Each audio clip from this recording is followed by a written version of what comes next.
luar untuk wakaf yang diingatkan kompleks masjid atau ini. InsyaAllah sama-sama yang wakaf boleh kalau yang dapatkan sampul yang dapat masuk dan dimasukkan semangat kepada wakaf dan dimasukkan dalam wakaf ataupun dikuat dalam masjid ataupun itu wakaf juga menjadi bentuk Islam dan juga kita ada bukan orang yang membuat kegiatan kompleks masjid atau sini insyaallah. Kedua apa yang semakin berlaku dan seterusnya itu insyaallah untuk wakaf dan sama-sama wakaf dan boleh awak terus dalam masjid. Dan seterusnya juga kedua yaitu pendaftaran pelajar. Kedua untuk siap itu pendaftaran pelajar dalam pondok. Yaitu pelajar yang berumur 15 tahun ke atas, 15 tahun ke atas, pelajar yang pendaftaran area usaha ini, kemudian mengajar berjumlah. Mengajar berjumlah sebanyak 2 bulan, dari dibuka juga untuk belajar pakai grafik Quran, itu pakai di dalam sama, itu berjumlah terusnya untuk iuran dan sebagainya, dan juga dibuka pendaftaran yang pasti. Yang menjadi maaf insyaallah sejak tahun awal kita kalangan atau resmi kita ada juga di kawasan Madrid ada di kawasan insyaallah dan akhir sekali bahwa itu satu kita sedih bagi kita sama-sama kita pertama mengajak dengan Islam dalam kembali kepada Allah bagi tadi masih bersama dengan kita pada hari ini dan tahun tadi kita lihat dan akan diberikan Yesus di wilayah saya pada pagi sendiri. Insyaallah masalah kita terima pada Allah.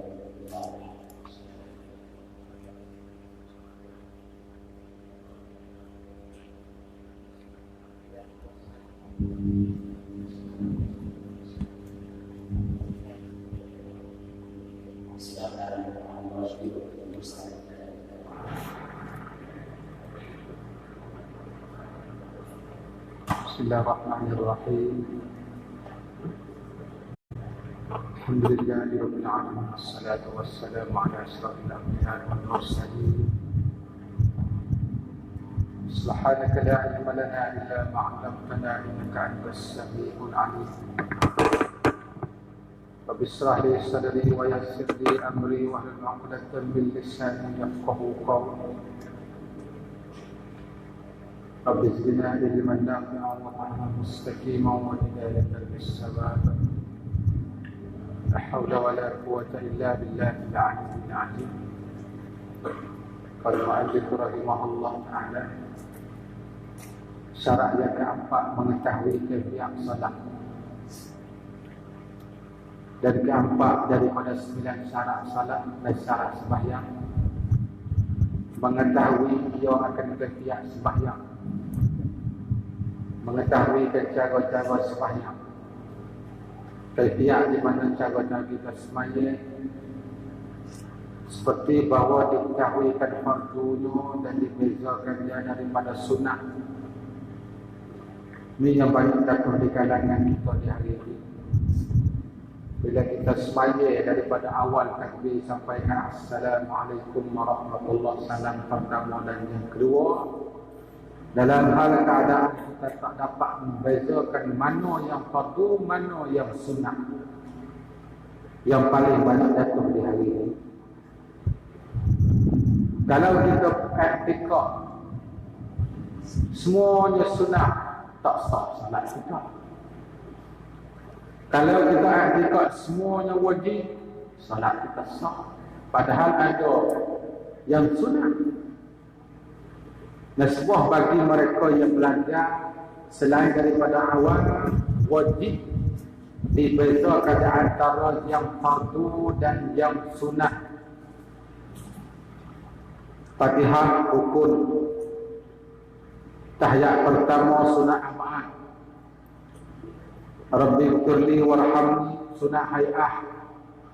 Kita mesti dibezakan satu persatu. Nah, Ini bila kita tanya soal kunut apa hukum? Wajib. Kena beza. Sebab tu kafiyah cara solat ni dibezakan daripada sunat ni. Yang sunat dan fardu yang wajib.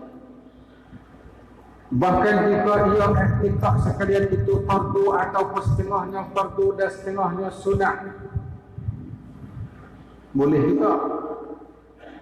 Satu masalah kita iktikad semuanya fardu, sah salat kita. Yang kedua kita iktikad ada setengahnya fardu, ada setengahnya sunat.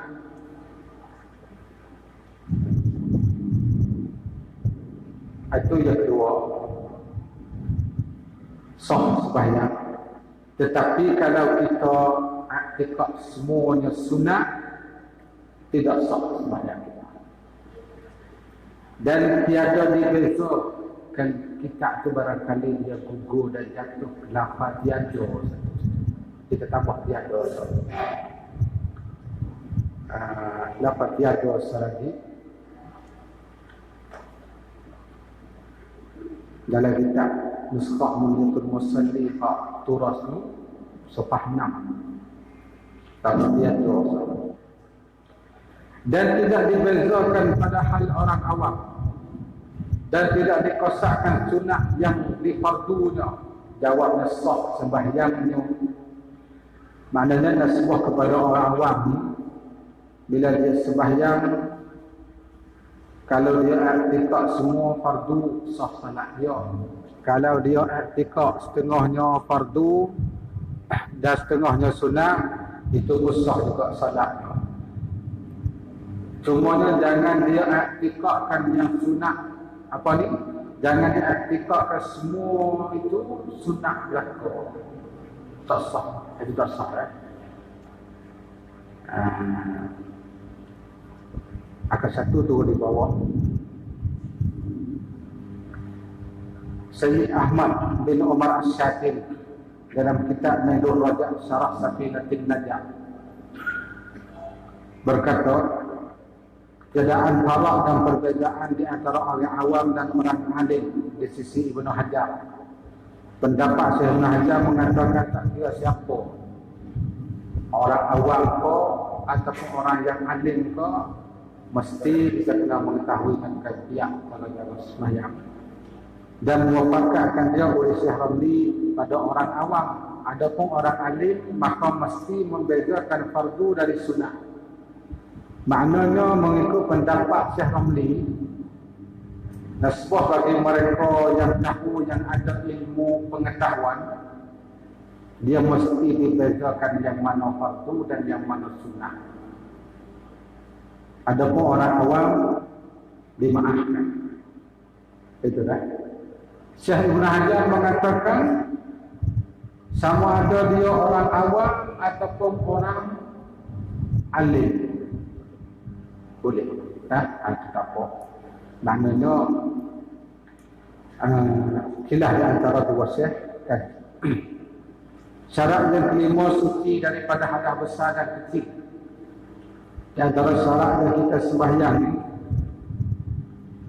suci daripada hadas besar dan hadas kecil. Hadas besar ni mana hadas yang mewajibkan kita mandi. Hadas kecil ni mana hadas yang mewajibkan kita berwuduk bila kita nak sembahyang, bila kita nak tawaf dan sebagainya. Itu hadas kecil. Hadas besar ni dia tidak memadai dengan kita mengambil wuduk. Dia mesti kita nak mandi dan mengangkatkan hadas besar. Maka jika kedatangan hadas di tengah sembahyangnya, batal sembahyangnya. Tengah-tengah kita duduk sembahyang tu pergi berhadas. Walaupun kita kata rakaat yang terakhir bagi kita, maka tidak sah sembahyang dan batal sembahyang. Adapun kita berhadas selepas pada salam pertama, maka sah sembahyang. Assalamualaikum warahmatullahi. Kita berhadas. Apa tu sah? Sebab salam yang pertama saja rukun. Salam yang kedua bukan rukun.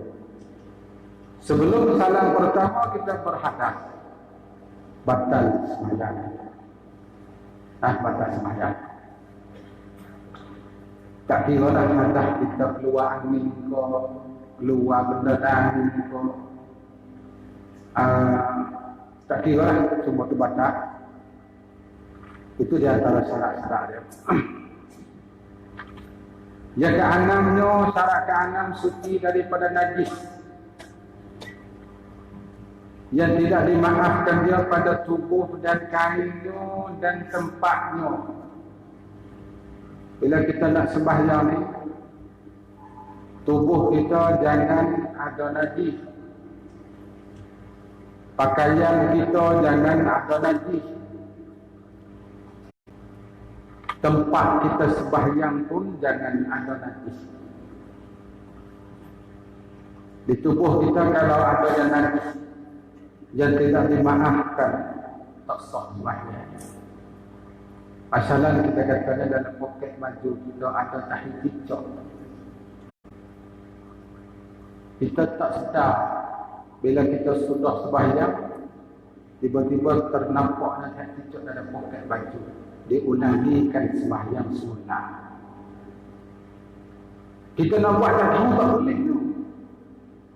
Kita tengok ada cicak dah, kita pejam mata, kita kepak itu. Tak boleh. Pasal kita sudah tengok tu. Lagipun kita yakin kata tak cicak dalam poket kita ni dia ada sebelum kita sembahyang.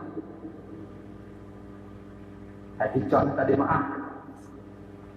Dan sebagainya, di tubuh kita, di pakaian kita, semua tidak maaf. Najis yang tidak dimaafkan. Ada juga najis yang dimaaf, maka itu sah semuanya. Asalnya kita katanya, kita pesik dirawat di muka kita, wadah. Apa darah kalau sikit dimaafkan, bila banyak tidak dimaafkan. Dan topik banyak sedikit itu terpulang kepada uruh. Bila uruh bilang kata banyak dan besar, maka tidak dimaaf. Kalau uruh bilang kata sedikit, maka dimaaf. Itu najis. Itu saja najis. Sebab tu masalah kena dipilih bab najasah. Itu kita kena kembali dari bab kita pun najasah cara bab najis. Najis molek daripada banyak lagi. Dan kain kita bila kena darah, kalau sedikit dimaafkan, kalau banyak tak dimaaf. Sebab najis. Kalau kena tahi. Tahi tu lah darah cukup. Masalah tahi sikit pun tak maaf. Tapi kalau darah dimaafkan, dia tak sama hukum lah. Kain kita kena tahi hijau sikit, bau busuk tak boleh. Tapi kalau darah sikit dimaaf, bila banyak tak dimaaf. Dia tak sama, kita nak buat sama tak boleh. Di tempat sembahyang pun sama. Tempat sembahyang di sini murah dengan tempat sembahyang ni, iaitulah tempat yang kita letak anggota sujud. Yang kita nak letak dua tangan, dua kaki, dua lutut dan dahi. Itu tempat sembahyang. Maknanya kalau di atas jadah kita tu ada najis tahi kucing masalah. Tetapi bila kita sujud, tak sentuh dengan kita pun sah lagi. Kita kata celah dada kita dah tahi. Tak apa. Jangan sentuh dengan dia. Sebab tempat sembahyang ni tempat yang kita letak anggota sujud. Di antara dalil, dari dalil yang hakkan semua tu, kita baca hadis muka 90 maka 1 di bawah. Dimaafkan pada tubuh. Dalil disyaratkan suci daripada najis, hadis yang diriwayatkan daripada Anas radhiyallahu anhu bahawa Rasulullah sallallahu alaihi wasallam tanazzahu minal bauli.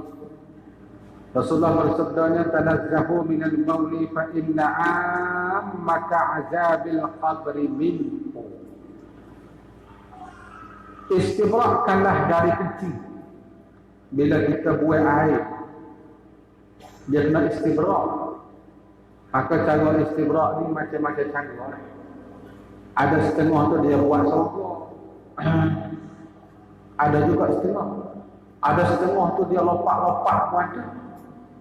Dia buat apa lompat-lompat ni? Anak istibrak. Tak apa.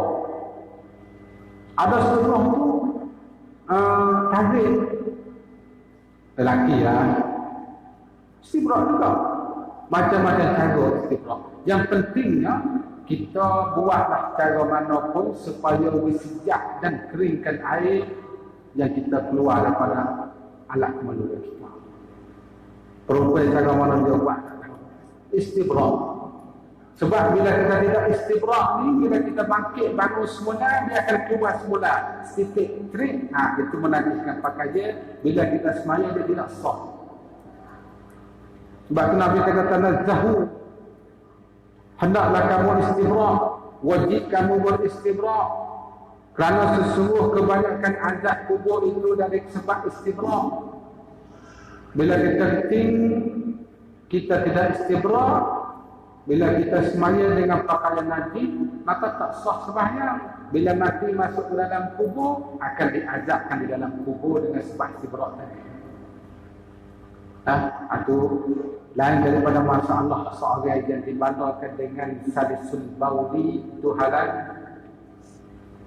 Seorang yang dibandakan dengan sebab keluar aksi tak beradu-adu, akhir sekali kena gantung plastik, itu salisul bauli, maka ada hukum untuk dia. Semaya cara dia sama juga dengan perempuan yang mustahadah, yang selalu keluar darah, bukan darah haid, maka wajib ismail ada cara dia. Ada cara dia. Itu satu hari tadi.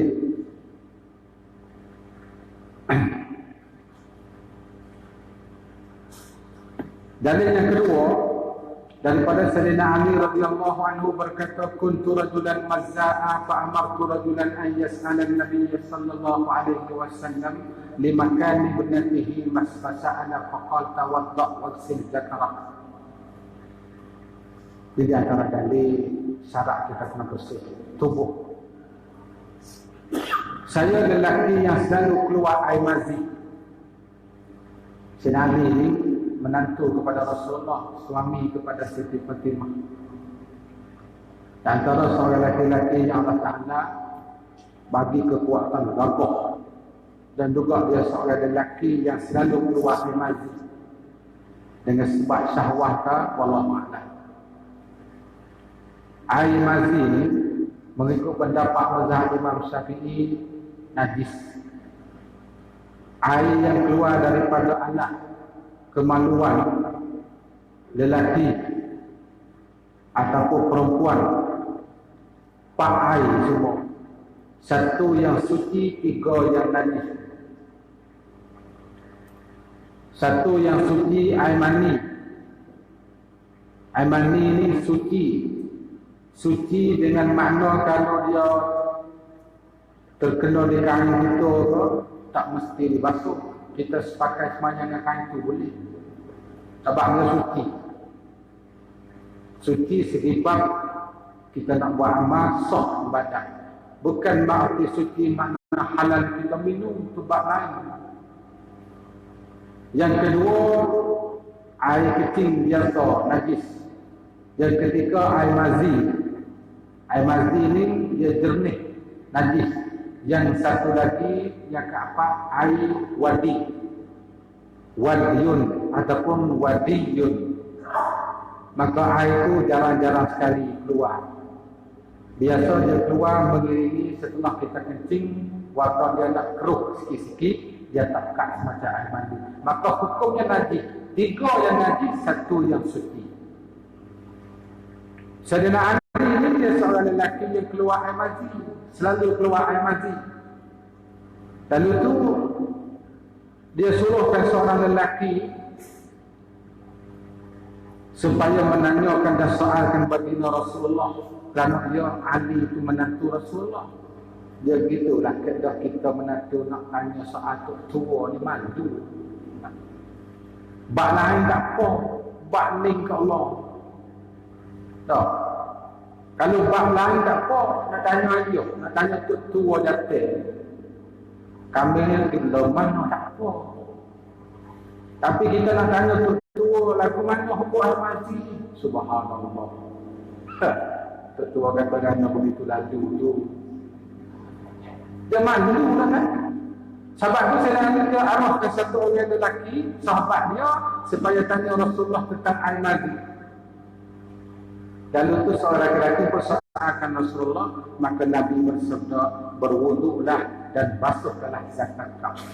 Maknanya nanti kalau kita tak basuh, tak sah sembahyang. Sebab tu Nabi suruh basuh. Itu datang dalil dan hadis tu.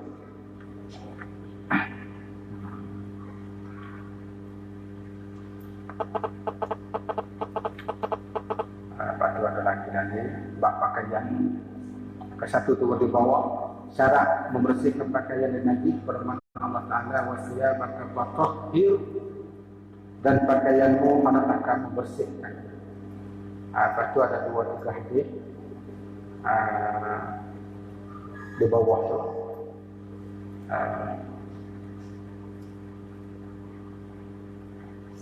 Ada yang pertamanya sami rajulan sa'alan Nabi as-salla fi saudi alladhi ati usalli fi saudi alladhi ati fihi ahli qala na'am illa an tara fihi syai'an fatabsilah.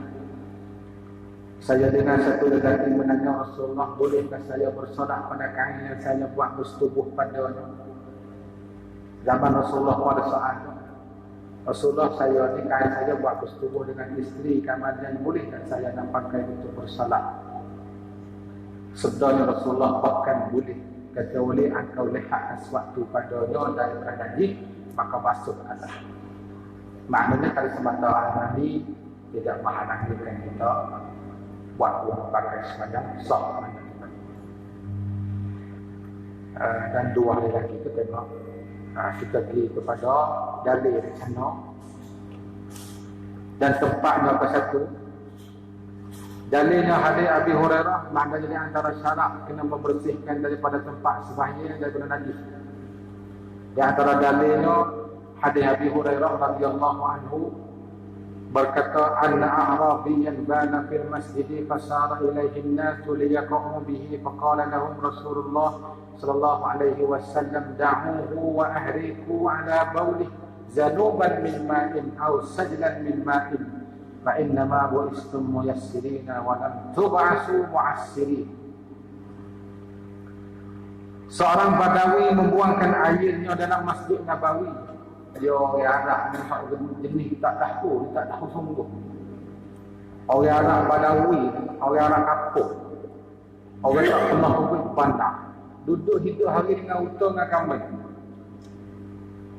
Hidup dia tiba-tiba satu hari dia keluar kepada Masjid Nabawi di Madinah ni.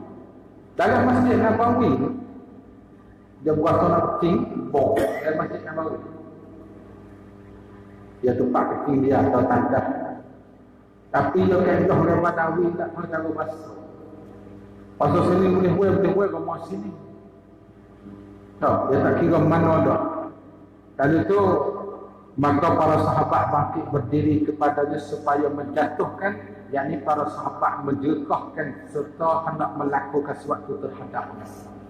Sahabat dia kan dengan ramai-ramai dah tengok apa bahasa dia tak berhenti kecil masjid Nabi. Tengah-tengah dia sampai habiskan sikit dah ni pasal nyawa tanpa pula lepas. Dalam masjid Nabi dia kecil. Lalu Rasulullah bersabda, tinggalkannya, tuankanlah, biarlah dia kecil besok, jangan dia lekah. Tengok perangai Nabi. Tangan Nabi ini dia panggil sallallahu alaihi wasallam, panggil terdapat. Padahal ketika masjid kalau kita hukum salah lah pasal tempat sembahyang. Tapi dia tak lari, tak lekah. Bila sahabat nak larang, Nabi kata biarlah. Biar dia kecil berabi dulu, tuangkanlah atas air kecilnya satu timur, satu beledi daripada air. Bila dia kecil berabi, di zaman Rasulullah tu Masjid Nabawi tu dia bukan semacam batu seperti kita ni, dia pasir lagi. Bila kecinta pasti itu ambil air jiruh satu berdi, dia akan seror ke bawah tanah, maka suci. Ambil air satu berdi dan satu timur, cuak. Sesungguhnya dibangkitkan kamu sekalian diberi kemudahan, tidak kepayahan. Itu di antara kita cuba tengok mengenai tidak. Tapi dalam hadis ini kita nak sebagai dalil bahawa disuruhkan kita sucikan tempat sembahyang, tempat sembahyang di atas. Dan janganlah bersentuh suatu suku daripada badannya. Satu suku ni satu juzuk daripada tubuh badan dengan najis pada geraknya dan diamnya, maka tidak sah sembahyang serta suatu daripadanya. Kalau kita sentuh suatu pada najis waktu kita bergerak ataupun waktu kita diam, maka hukumnya tidak sah sembahyangnya, tak sah sembahyangnya. Ataupun ia menanggung sesuatu yang berhubung dengan najis, seperti seorang ia menanggungkan tali terikat pada umpama anjing dalam airnya. Dia dalam mazhab kita Syafi'i ni masalah anjing dia najis. Kita jangan ikut mazhab halal, atau biarlah mazhab dia. Karena kita yang bermazhab Syafi'i ini, bila kita pegangkan anjing itu dia najis, sama-sama basah. Bila seorang pegangkan anjing, pegang tali. Jadi tali itu yang sebelah tu ditekak anjing, yang sebelah lagi tu di tangan kita. Kalau kita semaya Allahu Akbar, hukumnya tak sah. Sebab kita menanggungkan najis. Tak kira gerak, tak gerak. Itu tak sah. Itu dia panggil ia menanggungkan sesuatu berhubung dengan najis, seperti menanggung tali yang terikat umpama anjing dan anjing. Maka di antaranya kami yang semaya dia ada main apa ni, bertekak ni. Abu bertekak ni tali dia panjang dia sampai 1000 tu, alat pembesar suara. Di atas alat pembesar suara tu ada berbagai-bagai tiktok, taktikuk dan umpamanya. Boleh ke tak boleh kita selipkan di baju kita waktu kita semaya sebagai imam semaya. Situ ada sebut oleh ulama, sekiranya kalau tali ini bergerak bila kita bergerak waktu salat, dia akan bergerak terus sampai ke alat pembesar suara, maka itu tak sah sembahyang. Artinya tali itu pendek. Bila tali pendek, bila kita bergerak, dia bergerak sampai di alat pembesar suara masalah. Dan kita berhubung dengan najis, hukum tak sah sembahyang. Tapi bila kita bergerak, tali dia bergerak sekat kita saja, dia tidak akan berpindah bergerak kepada alat pembesar suara, maka hukumnya sah sembahyang tak sah. Itu tafsir oleh fuqaha. Tapi hari ini banyak tali dia panjang dah, ataupun dia tak ada tali terus, pakai selik tala ni saja, dia akan tangkap suara dia sendiri. Itu yang paling senang sekali, tak ada khilaf ulama. Dan tidak mengapa jika berbetulan dengan dia pada ketika bangun berbetulan dengan najis. Bila kita bangun betul dengan najis dan duduk betul dengan najis dengan ketiadaan bersentuh, itu tak ada mengapa, mana sah sembahyang. Mana boleh. Waktu kita sujud, najis membetuli dada, maka sah sembahyang. Sah tak apa. Nota kaki ke-1 tu ada 45 baris kita tengok. Yakni menanggungkan sesuatu yang berhubung dengan najis itu membatalkan salatnya, seperti menanggungkan tali yang terikat pada umpama anjing dan sebagainya. Ini adalah pendapat yang paling asah dalam mazhab Syafi'i. Imam Al-Imrani dalam kitabnya Al-Bayan fi Sharhil Muhazzab berkata, jika mengikat seorang akan tali pada anjing ataupun babi dan diletakkan di bawah kaki, jadi kita ikat anjing di tekak dia, punca satu lagi kita jinjak dengan kaki kita. Jadi kalau kita tadi nak takut anjing kita tubuh ini, buat kena ayah je kita kan, Ya masalah belah ni tak ada masalah. Dalam syarak ni bab belah ni boleh. Tapi ada satu tujuan belah. Satu, kita membelahkan haji untuk nak buat binatang perburuan. Harus. Al-kalbul mu'allamah. Dan kita membelahkan haji untuk menjagakan binatang-binatang. Tak ada masalah. Kita belah ni untuk buat perhiasan. Setengah ulama mengatakan makruh dan malaikat tak akan masuk ke dalam rumah yang ada haji. Itu dah. Apabila kita belah, dia sentuh najis, kita dibasuh tak ada. Kalau najis basuh 5 waktu semuanya, tak. Nak guna air tanah, tak salah. Tak, bukan sepakah haram. Tetapi kalau harga anjing, haram hukumnya. Belah anjing jual, ambil duit buat guna. Hukum haram. Ini bab semuanya. Imran ni kata bila kita ikatkan tali di anjing ataupun di babi dan kita letakkan punca di bawah kaki, lalu dia bersolat, maka solatnya itu adalah sah. Sebab kita jinyok, bukan kita menanggung. Hal tadi kita pegang itu tadi, ataupun kita ikat di tangan. Yang ini kita letak di bawah kaki, kita jinyok. Itu bukan menanggung, sebab solat dia sah. Di sini ada kita tak tahu. Kalau sebelah hutan itu bila solat jenazah. Bila kita solat jenazah bukan dalam masjid lah, kita pergi itu dia sudah kebumikan jenazah. Maka kita pergi solat di kubur. Bila solat di kubur tu setengah-setengah tu dia tak ada tikar. Bila tak ada tikar tu kita letak kaki atas selipar. Kita buai kaki kita daripada selipar dan kita letak atas tu. Daripada kita sombong di selipar, kita buai cabut, kita letak di atas. Maka hukumnya sah sembahyang. Walaupun selipar tak ada najis kat bawah, supaya hukum di sini. Karena kita bukan menanggungkan najis. Kadang-kadang kita rasa pelik juga. Pakai selipar, bila nak takbir solat jenazah, pecah selipar, letak atas selipar. Hanifah yang ini. Jadi kalau kita pakai selipar, nanti di tapak tu ada, termasuk dalam kata kita menanggungkan nanti, tak sah solat jenazah. Tapi bila kita pecah, kita letak ke atas, kita letak gitu, dia tidak nama menanggungkan nanti. Mengikut pendapat Ibrani mengatakan sah solat. Sama kita dinyak nak kucur tadi. Sama itu.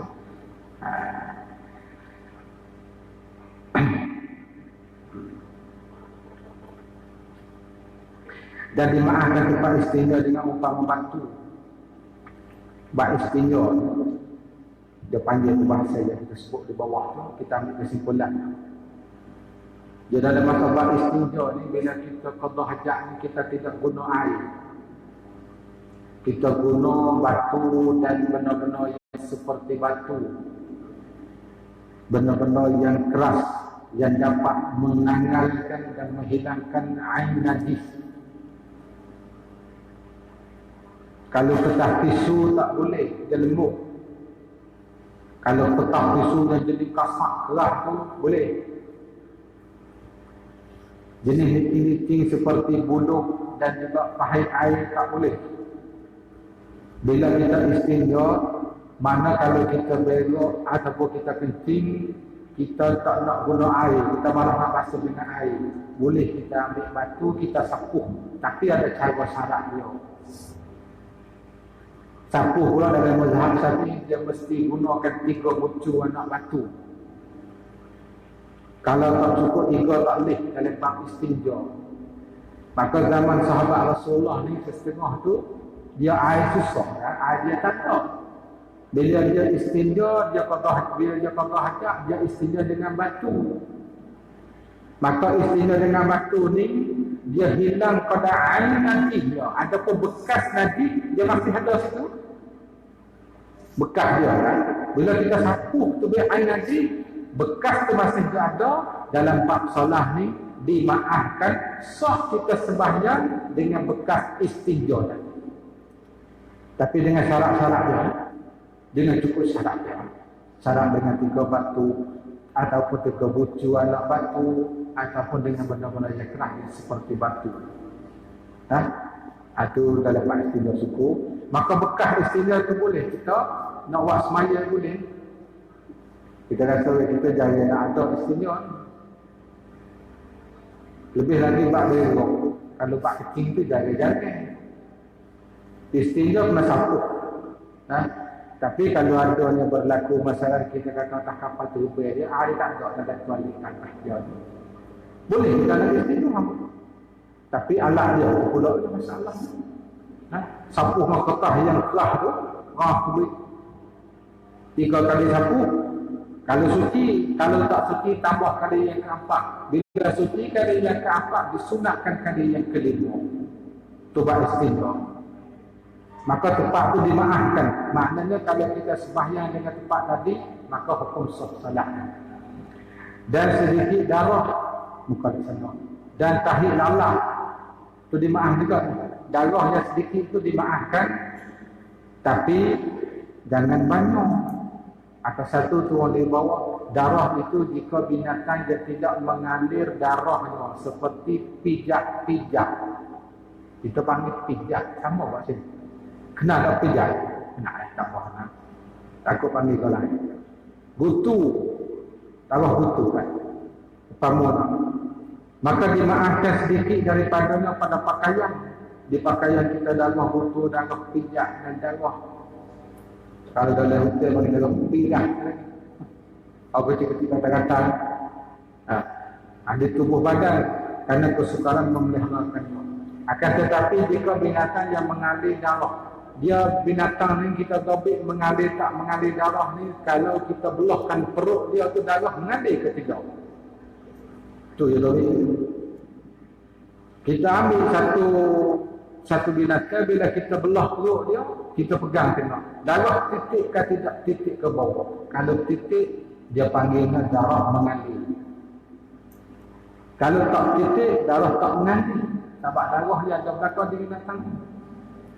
Selain daripada ahli dan bab, maka padanya 3 pendapat. Satu dimaafkan sedikit, itu pendapat Imam Syafi'i ada kitab Yang kedua tidak dimaafkan sedikitnya dan banyaknya. Yang tiga dimaafkan pada yang kurang dari tapak tangan. Kalau besar tapak tangan tak boleh. Kalau sikit dimaafkan, tidak dimaafkan lebih daripada tapak tangan. Itu bab dalam. Di atas dan tahi lalat dan tanah jalan raya yang najis. Dan tahi lalat. Bukan dihalang tubuh kita tu. Kita panggil lalat ni tak tak? Dekat linga, dekat dekak. Nu tahi hak ibu lalat begok semuti tu. Tu tahi lalat hak najis. Kamu balik rumah bisa cokeh duit habis di lalat tak masak pun. Apa tidak sah semaya kalau banyak. Lalat ibu lalat bila sikit dimaafkan. Dan tanah jalan raya yang najis, bila kita berjalan kaki mengecik air, jalan raya yang najis ada dengan ibu, kambing, air dan itik sebagainya, maka sikit dimaaf. Tapi kalau naik stopor besar tapak tangan seribu tak dimaafkan. Kita pakai selipar itik ibu kaki, jalan je tak tak lagi. Hatu la yuqa anhu, tak dimaaf. Tak maaf. Pasal dia banyak. Dan darah tumor, ibu tumor, ibu orang kecil dari ayah. Dia panggil apa tau sini? Bila ayah dia nak mengerai telur, nak petahkan. Tumor. Dia panggil apa dah? Hamur. Dia tu. Tirah tu sebelah sana. Jenis tu halam. Dia darah dah semua.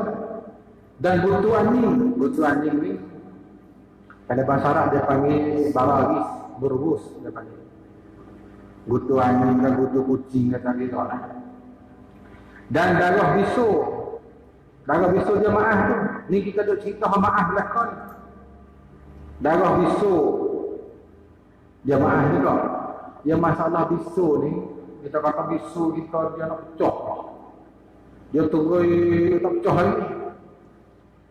Pemolek jadi di pokok, di punggung. Bila kita rokok dia teri dengan sana pak basuh itu. Bila dia mengambil itu kat bawah tengah-tengah kita tu solat, maka solat kita sah, tak ada masalah. Tak apa. Tapi solat waktu lah.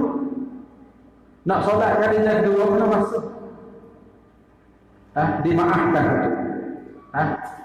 Dan hak kata darah disuhas sedikit ni, solat hak lain tak apa tapi hak sikit. Dia kena dikaitkan sikit ya, tak maka dimaaf. Dan nanuh ni jenis air nanuh mereka, dan air kuman. Air kuman ni air hak bila kita kena puyuh panas-panas kan, dia menepuk naik. Baru mula-mula dia bekak tu dia air putih. Tak. Bila dia nanuh tu air lain pula. Yang ada baginya bau. Semua tu dimaafkan tapi jangan banyak. Sikit-sikit tak apa, jangan banyak. Dan jika sembahyang dia dengan najis yang tidak dimaafkan, dengan tidak mengetahuikan dia ataupun dengan lupa kamar yang teringat, wajib diulangikan dia. Dan secara wajib mengulangi. Jadi kita sembahyang dengan najis yang tak dimaaf, kamar dia teringat kata najis, maka kena sembahyang semula yang tadi diilghakan dan ditakkirakan. Kemudian masalah terlupa bersama. Lupa teringat kata najis itu ada yang tak dimaafkan, maka itu wajib mengulangi sembahyang semula. Dan wajib semula. Cukup sekali malam insya-Allah pada insya-Allah. Syarat yang ketujuh meninggalkan berkata-kata. Allah a'lam. Bismillahirrahmanirrahim.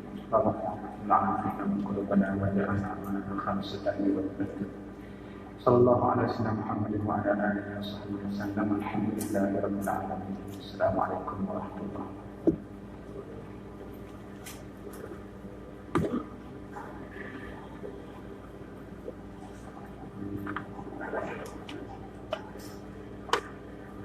Kalau saya tidak tahu, saya memahami untuk sesi ketiga insyaAllah besok.